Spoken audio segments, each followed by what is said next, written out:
A graça e a paz do nosso Senhor e Salvador Jesus Cristo, amados. Vamos meditar hoje na palavra de Deus que se encontra no livro de Romanos, capítulo 3, do versículo 10 ao versículo 9. Vamos fazer a leitura do texto que nós iremos meditar neste momento. Leamos. Assim diz a palavra de Deus. Capítulo 3, do versículo 10 ao versículo 19. Como está escrito, não há justo, nenhum sequer. Não há quem entenda, não há quem busque a Deus. Todos se extraviaram, a um se fizeram inúteis. Não há quem faça o bem, não há nenhum sequer. A garganta deles é sepulcro aberto, com a língua urdem engano. Veneno de víbora está nos seus lábios. A boca eles a têm cheia de maldição e de amargura. São os seus pés velozes para derramar sangue. Nos seus caminhos há destruição e misérias. Desconheceram o caminho da paz. Não há temor de Deus diante dos seus olhos. Ora, sabemos que tudo o que a lei diz aos que vivem na lei, o diz para que se cale toda a boca e todo mundo seja culpado perante Deus. Vamos orar? Vamos falar com o nosso Pai. Senhor nosso Deus, nosso amado Pai, Pai do nosso Senhor e Salvador Jesus Cristo, queremos nesse momento, Senhor, te agradecer pela oportunidade, pelo privilégio, Senhor, que tu nos concede para estudar a tua palavra, Senhor. Queremos te pedir, Senhor, que o teu Santo Espírito ilumine, Senhor, as nossas mentes, quebrante os nossos corações, para que possamos entender o que tu queres falar através da tua palavra. É assim que te oramos, Pai, e te agradecemos, em nome do nosso Senhor e Salvador Jesus Cristo. Amém. Amados, eu já ouvi muitas pessoas expressarem a frase: o pregador só fala sobre o pecado. Mas também observa-se que muitos pregadores, hoje em dia, em suas igrejas, não estão pregando sobre o pecado. E devido a isso, você não consegue apreciar a graça de Deus e nem entender o temor do Senhor. A fim de viver uma vida cristã, nós precisamos entender e saber quem nós éramos antes de Jesus Cristo intervir na nossa vida. Eu quero dizer, com base nas Escrituras, amados, que o Espírito Santo não está neste tipo de igreja em que os pregadores não pregam sobre o pecado. E nem no ministério deste tipo de pregador. Como isso eu sei? Alguém pode até perguntar. Porque o próprio Jesus nos afirma: quando o Espírito Santo vier, um dos seus ministérios prioritários será de convencer o mundo do pecado. João capítulo 16, versículo 8. Se a pregação não está levando a sério a convicção do pecado, então o Espírito Santo não está no ministério daquele que prega. Amados, o livro de Romanos, capítulo 3, o versículo 23, o texto começa com: pois todos pecaram. Isso atemoriza você? Isso faz você tremer? Quando você foi convertido, alguém te falou sobre o pecado? Explicou a doutrina do pecado? Explicou quem é Deus ao ponto de você literalmente tremer diante do seu pecado? Muitas pessoas hoje em dia não sabem nada sobre o pecado. Os pregadores não ensinam a elas sobre o pecado. Não ensinam sobre os atributos de Deus. Infelizmente, é muito difícil as pessoas entenderem por que o pecado é tão horrível. Por qual motivo o pecado é tão horrível? Será que é porque resulta em morte? Não. Será que é porque atrapalha a sociedade? Não. Porque é tão horrível. porque é cometido contra um Deus que é absolutamente digno, o qual é merecedor de toda adoração, louvor e obediência. Lá em Gênesis capítulo 6, versículo 5, a palavra de Deus diz: o Senhor viu que a perversidade do homem tinha aumentado na terra e que toda inclinação dos pensamentos e do coração do homem era para o mal. Você observe nesse versículo, para a última frase.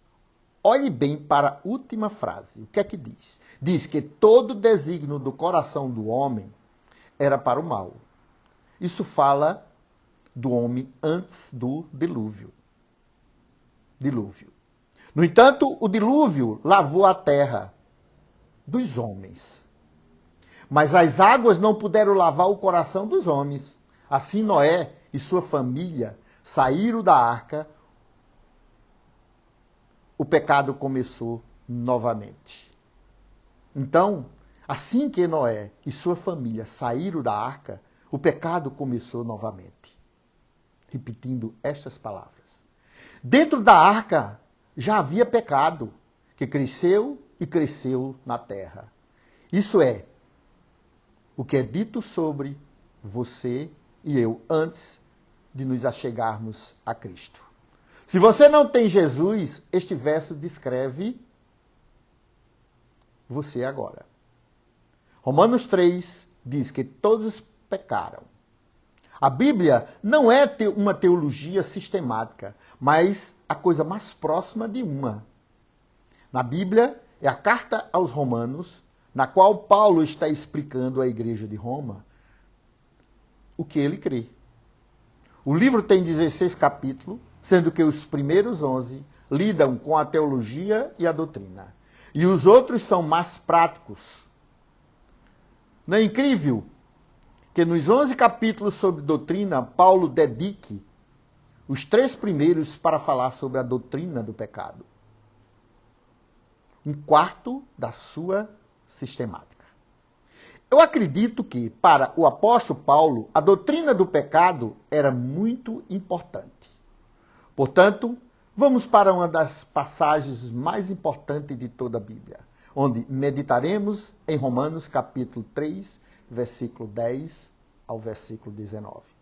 Onde o apóstolo Paulo está se referindo ao Salmo 14, do versículo 1 ao 3, onde fala que não há um justo, quer dizer, não há um inocente, e o Salmo 36:1 que diz, não há temor de Deus diante dos seus olhos. Cada pessoa é valiosa aos olhos de Deus, amados, porque Deus nos criou à sua imagem e Ele nos ama. Mas ninguém é suficiente bom. Isto é, ninguém pode conquistar.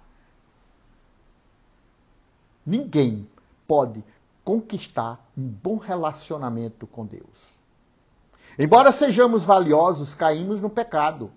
Mas Deus, por intermédio de Jesus Cristo, seu Filho, nos redimiu e se ofereceu para nos perdoar e nos voltarmos para Ele com fé.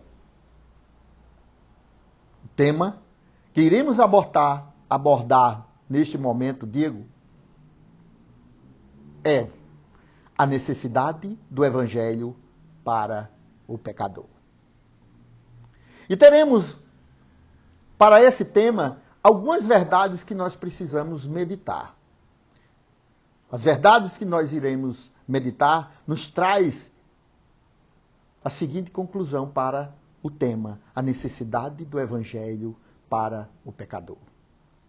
A primeira verdade que nós precisamos ver, amados irmãos, e que nos mostra, é que Deus descreve a raça humana e revela a injustiça. Vejamos o versículo 10, o que é que fala. O versículo 10 do capítulo 3, para essa verdade, diz o seguinte: como está escrito, não há justo nenhum sequer. No verso 10 do capítulo 3 começa, observe que nós acabamos de ler, começa com como está escrito. Paulo é um apóstolo que escreve sobre a inspiração do Espírito Santo. Mas ele quer provar seu ponto com tanto poder que ele traz, então, uma longa sequência de texto do Antigo Testamento. Vocês podem observar que esse texto que nós acabamos de ler, do capítulo 3 de Romanos, do 10 ao 19, ele faz um paralelo e faz uma relação com o Velho Testamento. Isso todo o livro de Romanos, ele fala sobre o Velho Testamento.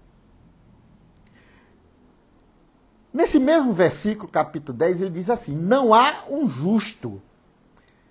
Não há um justo, ele fala exatamente sobre justiça. Justiça significa seguir um padrão. E esse padrão está de acordo também com o padrão. A justiça significa seguir um padrão e estar de acordo com um padrão. Agora, qual é o nosso padrão?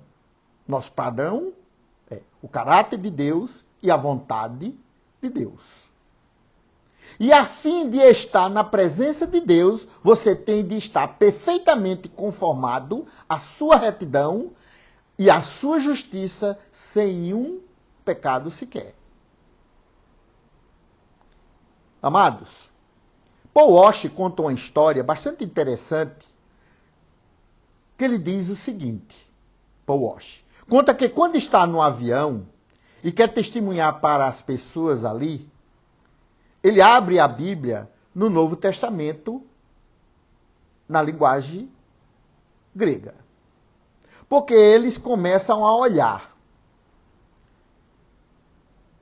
Paul Walsh diz que eles fazem a seguinte pergunta. Olham e fazem a seguinte, o que é isso? Que língua é essa? Isso dá oportunidade de testemunhar. Às vezes, alguém me pergunta, o que eu tenho que fazer para ir para o céu?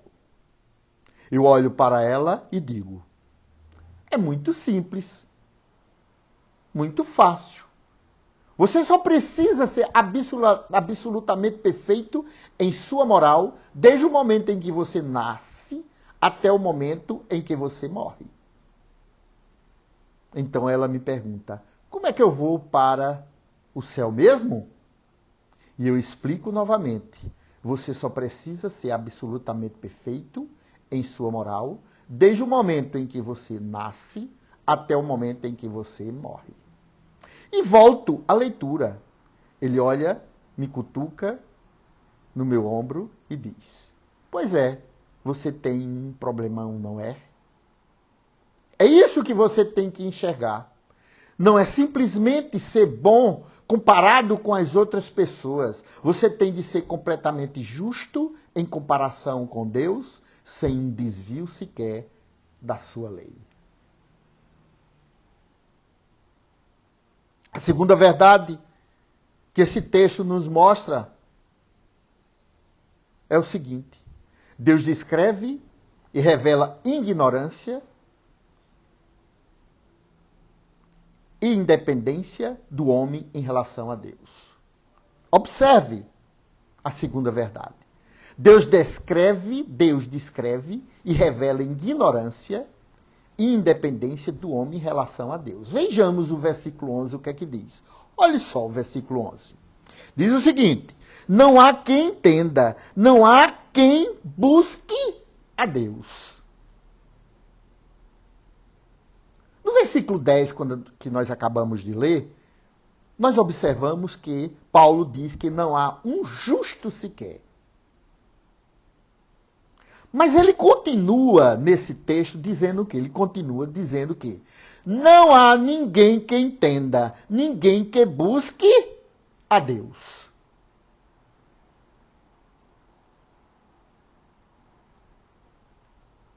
Tem-se ouvido ao redor do mundo, nos Estados Unidos, Europa e até no Brasil, que grande avivamento está acontecendo. Não, não está. Como também concordo com Paul Walsh quando diz: não está acontecendo avivamento, pois a maioria das igrejas é que está repleta de pessoas, somente isto. Ele diz ainda que houve suas pregações, as pregações dos pastores dessas igrejas nessa região, nos Estados Unidos, Europa. Eles não estão seguindo a Deus. O pregador não está pregando a Deus. Ele prega a Deus como se fosse uma máquina, onde você põe a moedinha e lhe dá alguma coisa. E as pessoas buscam a Deus não por causa de Deus, mas por aquilo que eles podem conseguir de Deus. Isso não é avivamento. Um avivamento é quando você deseja a Cristo somente. É assim que o Espírito de Deus verdadeiramente se move em você. O que a Bíblia fala do pecador? Simplesmente diz que ele não busca a Deus. Ele pode buscar coisas religiosas, ele pode desejar prosperidade, que supostamente vem de Deus, mas ele não quer ter o Senhor somente porque o ama. Esta é a segunda verdade.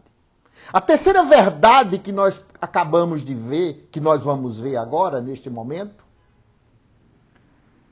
ela está lá no versículo 12. Mas veja só o que é que diz a segunda verdade. Deus descreve e revela a rebeldia, inutilidade e a falta de bondade dos seres humanos. Vejamos o versículo 12. Diz o seguinte: todos se extraviaram. A uma se fizeram inúteis. Não há quem faça o bem. Não há nenhum sequer. Olha o que é que a verdade diz, a terceira. Deus descreve e revela a rebeldia, inutilidade e a falta de bondade dos seres humanos.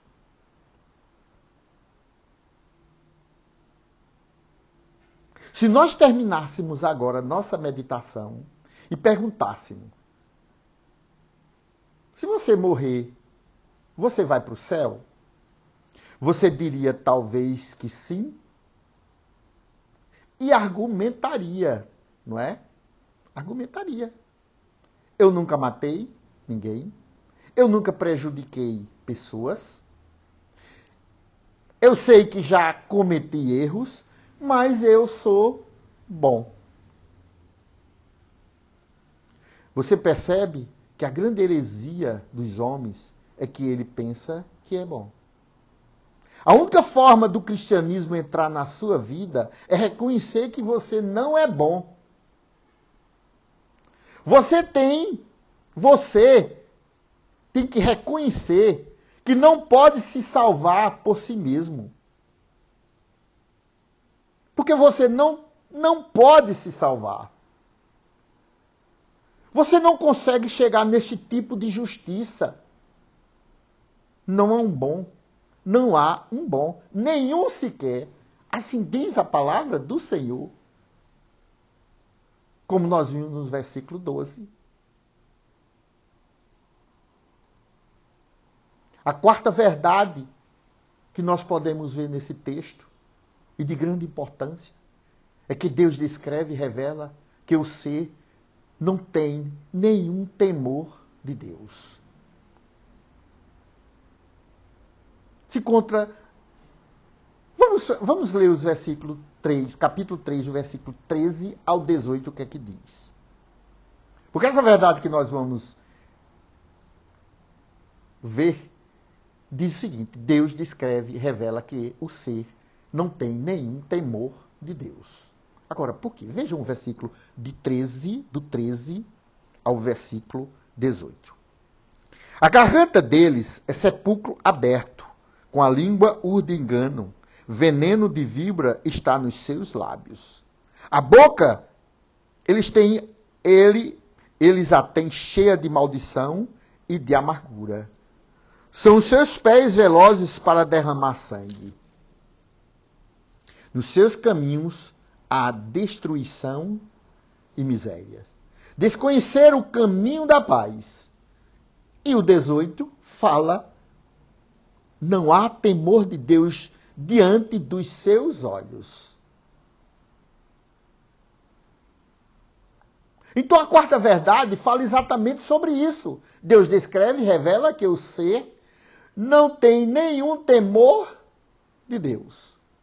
É assim que Deus descreve a raça humana. E revela que a garganta do homem é repleta de corrupção. Sua língua é enganosa, seus lábios são venenosos. Sua boca é cheia de maldições. Seus pés apressam-se para cometer homicídios. Ele deixa para trás um rastro de agitação e destruição. Não conhece o caminho da paz e não tem nenhum temor de Deus. Vemos que aqui a depravação total do ser humano. Vemos aqui a depravação total, amados irmãos, do ser humano. Ou seja, como o pecado afetou toda a humanidade e todas as partes do homem. É evidente, os pecados descritos não são cometidos por todas as pessoas, mas qualquer ser humano tem a capacidade de cometer todas essas transgressões.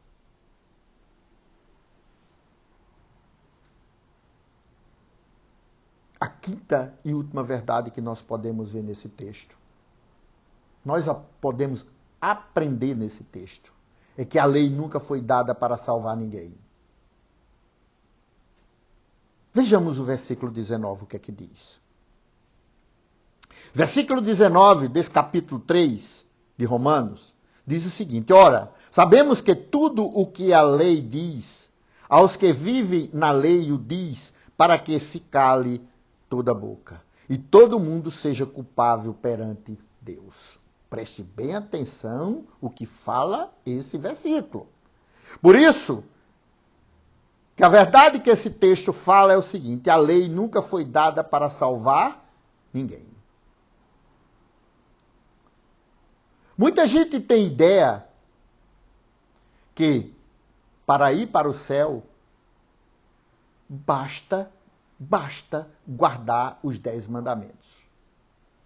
Como se, ao guardá-lo, pudesse ser salvo. Isso é porque não entenderam o propósito da lei. A lei nunca foi dada para salvar ninguém. Ele está repleta de coisas lindas e de verdades maravilhosas. Ela é muito benéfica, amados irmãos, para a vida do cristão, se usá-la apropriadamente. Mas aqui está o problema, que com a lei, você e eu, nós não conseguimos guardá-lo. Digo, guardá-la. Moisés disse, preste bem atenção, aquele que vive pela lei, por ela viverá. Aquele que não, irá morrer. Não existe ninguém nesse mundo que viva de acordo com a lei. Mas esse é o propósito da lei, nos condenar. Nós olhamos para a lei dizendo, preste bem atenção. Não terás outros deuses diante de mim. A lei diz isso. Se somos pessoas egocêntricas, mas se honestamente olhamos para a lei, percebemos. Eu tenho outros deuses. Mas o que é que a lei diz? Não terá outros deuses diante de mim. Em toda a nossa vida, eu tive outros deuses. É isso que nós, quando olha para essa lei, pensa que não tem. Eu penso mais sobre carro, olha só, mais sobre dinheiro e roupas do que penso sobre Deus. Então, o que é que eu estou pensando? que eu tenho outros deuses.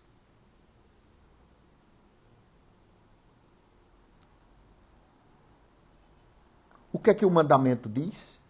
Não terá outros deuses diante de mim.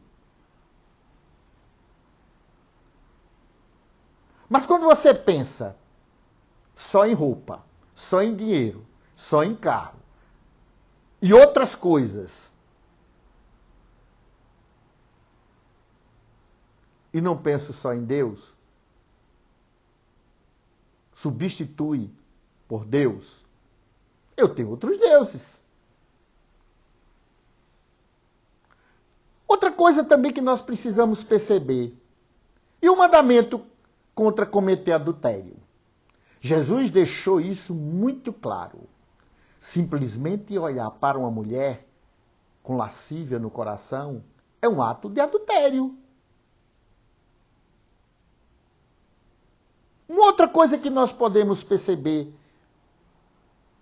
o apóstolo Paulo, em Romanos capítulo 7, versículo 7, disse, olha só, que diremos, pois?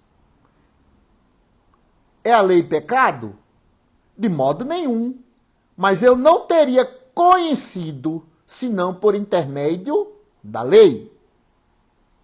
Pois não teria eu conhecido a cobiça, se a lei não dissera, não cobiçarás. Então, qual é o propósito da lei? É para que olhemos para Deus, que fez por nós aquilo que não poderíamos fazer por nós mesmos. É por isso que você precisa ensinar sobre o pecado. Não temos que ser amorosos, temos que ser repletos de graça, mas precisamos ensinar sobre o pecado. Como também precisamos aprender sobre o pecado. E alguém tem que ensinar. Alguém tem que nos ensinar. O conhecimento do nosso pecado nos capacita a apreciar, amados irmãos, a graça de Deus. É isto que é a verdade.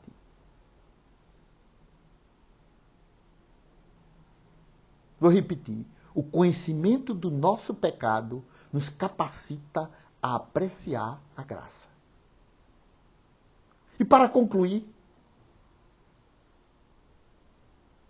vejamos uma pequena história. O que você pensaria de mim se eu fosse um médico e sabendo que você tinha uma doença grave e não lhe contasse sobre isso? Porque eu não queria machucá-lo. Estaria fugindo da verdade. Da mesma forma, um pregador que sabe do que a Bíblia fala sobre o pecado e não proclama isso. Se ele não proclama essa verdade, não é porque ele ama você, mas porque ele se ama e quer que você goste dele. É assim que muitos pregadores são hoje, devido ao temor de homens para preservarem a si mesmo. Vão fazer coceirinha nos seus ouvidos. Porém, você vai se encontrar com ele, sabe aonde? No inferno. Você precisa saber a verdade. É por isso que nem igreja, nem denominações pode consertá-lo. Apenas uma obra sobrenatural de Deus pode fazer isso através da cruz de Jesus Cristo. É assim que somos.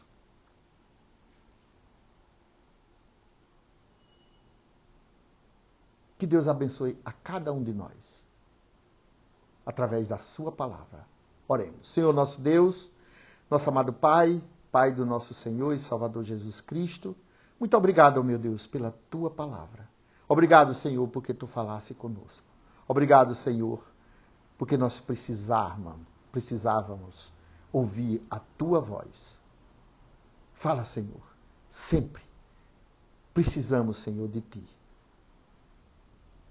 Em nome do nosso Senhor e Salvador Jesus Cristo, é que nós te oramos e te agradecemos. Amém, Senhor.